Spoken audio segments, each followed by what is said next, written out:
1 and 2 and 3 and 4, both of them, as you see Tyler Reddick run up the racetrack right there. Both ends of the racetracks have options, and you got to be able to use different lanes in order to make ground. What I'm seeing right now is those two Chevrolet. Late last night, didn't give me a chance to hang out with him, but a lot of fun at these racetracks, a lot of experience sitting there on top of Chase Elliott's box. All right, now Tyler Reddick has moved past in the long run.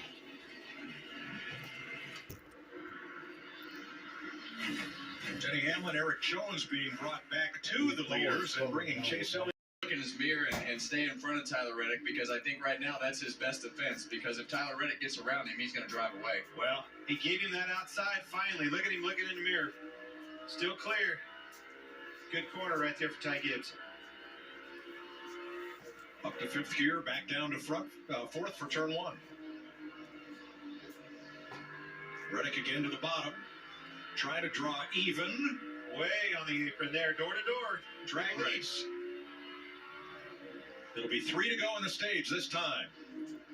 Reddick sends it in on the inside, edges ahead, and he's going to lead it. Maybe lead his first lap of the day. Maybe. He just barely missed that left front on the yellow line down there, and when you miss that yellow line, you just have to wait on the front to turn just a little bit longer. But this seems to be his better end, and because he's got the option to drive down on the apron on the exit, but he's got him cleared this time. Tyler Reddick to the lead. Great work, Tyler Reddick. Exactly what I saw in that fall race. This car was bad fast on the backside of these runs.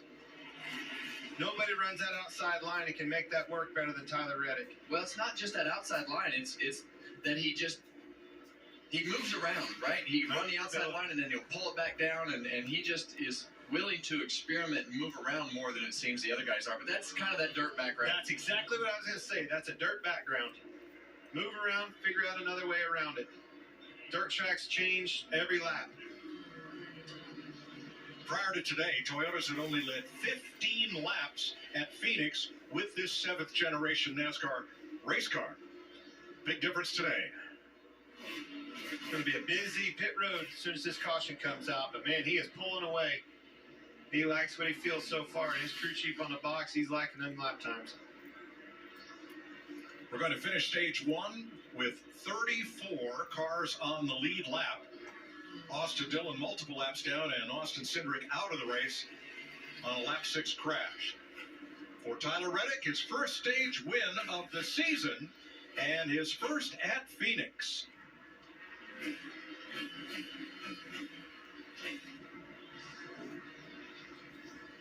There are the drivers who have scored stage points. After these first 60 laps, Tyler Reddick, your leader. When I was your age, we never... And a half faster, and Hamlin was more than a second quicker in total. Well, a lot of that Hamlin on the Hamlin side, the driver's side, is just the distance. When he leaves that box, he don't have to travel far. Oh!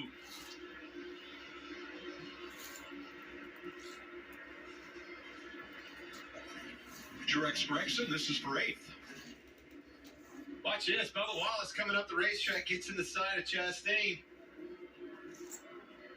Chastain scrubs the wall just a little bit.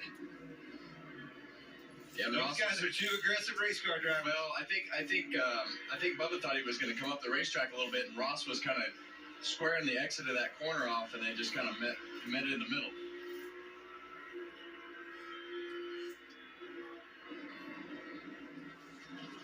When you cut the dog leg, that shortens up the front straightaway effectively, but what does it do as you approach turn 1? Well, what it does is it hurts my back. Okay. First of all, all right, 50 feet less time travel, So right? basically, if you cut to the bottom of the racetrack through the dog leg right here, it's 50 feet shorter into turn 1. But as you get to turn 1, you have to have the car pointed straight so you get the right angle into the corner. But every time they hit that dog leg and they hit that flat part of the racetrack, it just makes me think about having to go to the chiropractor. 77 laps complete. Pole sitter Denny Hamlin in command in Phoenix. Side of Ty Gibbs. They've had quite a battle going here since the restart.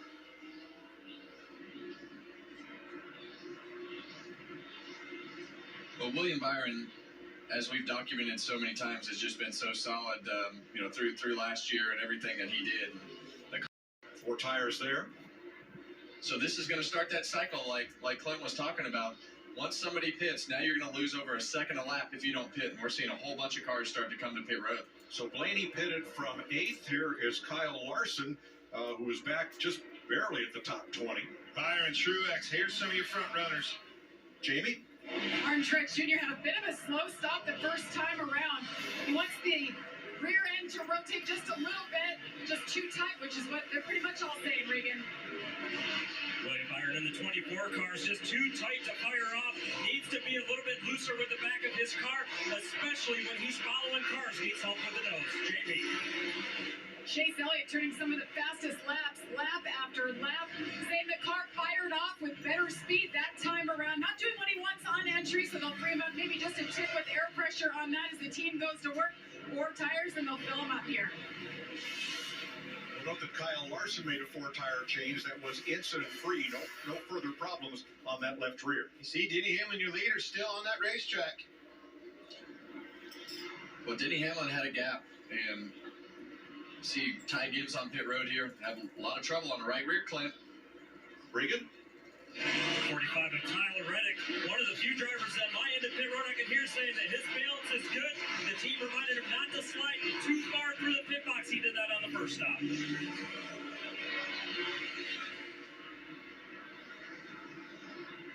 Here comes Hamlin at lap 118. Suarez completing his stop as Reddick leaves.